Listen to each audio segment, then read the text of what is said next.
दिग्गज शहर में जारी असुविधाओं का रावण राज खत्म होने का नाम ही नहीं ले रहा है। शहरवासियों की रामराज की अपेक्षा कब पूरी होगी, इसका जवाब किसी के पास नहीं है।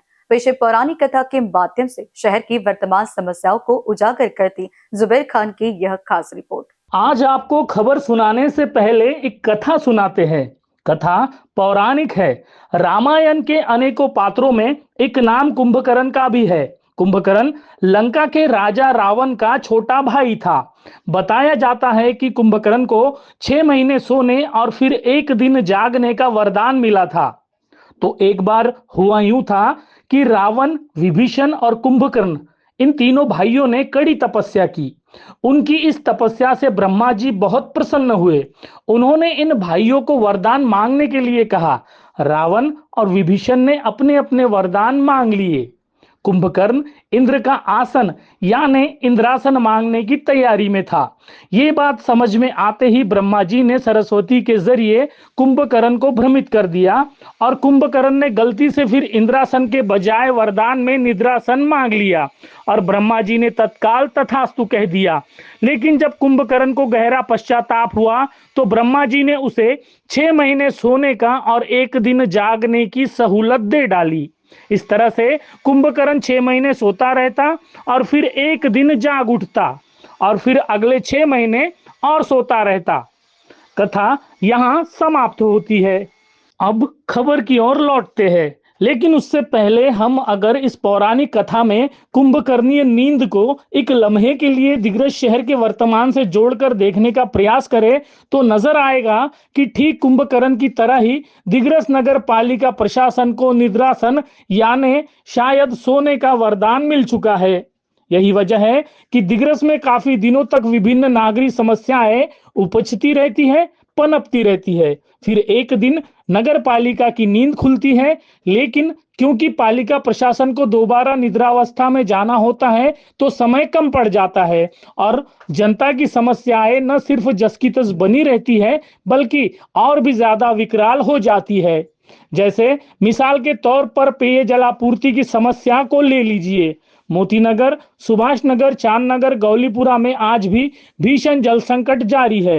इसी तरह से रमाई नगर से चांद नगर की ओर जाने वाले रास्ते का भी कोई पुरसाने हाल नहीं है। शहर के विभिन्न इलाकों में नागरिक समस्याएं अपनी बद से बदतर स्थिति में पहुंच चुकी है। चांद नगर की क्या व्यथाएं बताऊं।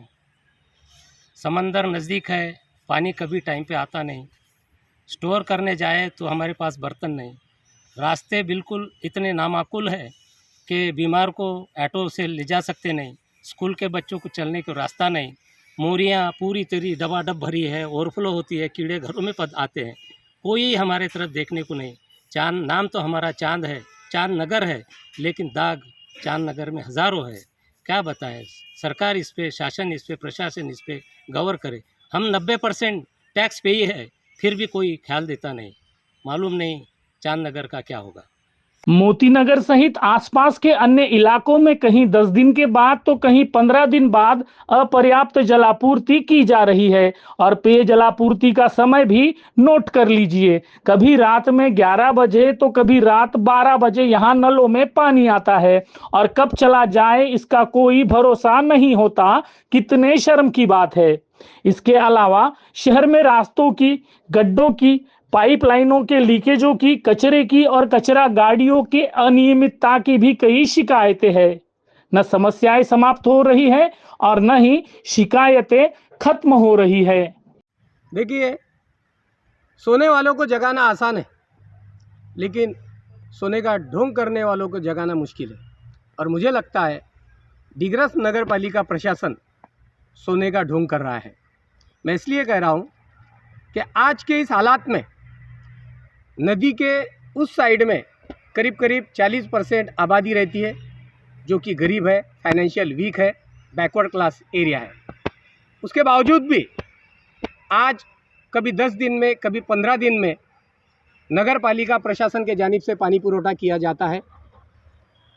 अब जबकि नदी के उस साइड में कोई भी संसाधन नहीं है लोगों के पास में, अगर 10-15 दिन बाद नगर पालिका प्रशासन पानी पुरोठा करता है तो आने वाले दिनों में इनके गुस्सों का शायद नगर पालिका प्रशासन को मुकाबला करना पड़े।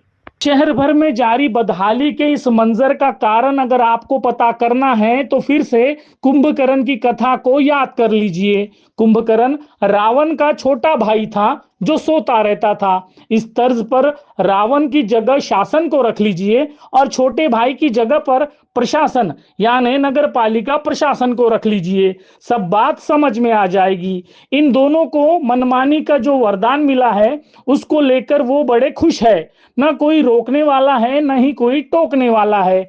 एक भाई सोता रहता है और दूसरा अपने क्रियाकलापों में मस्त रहता है।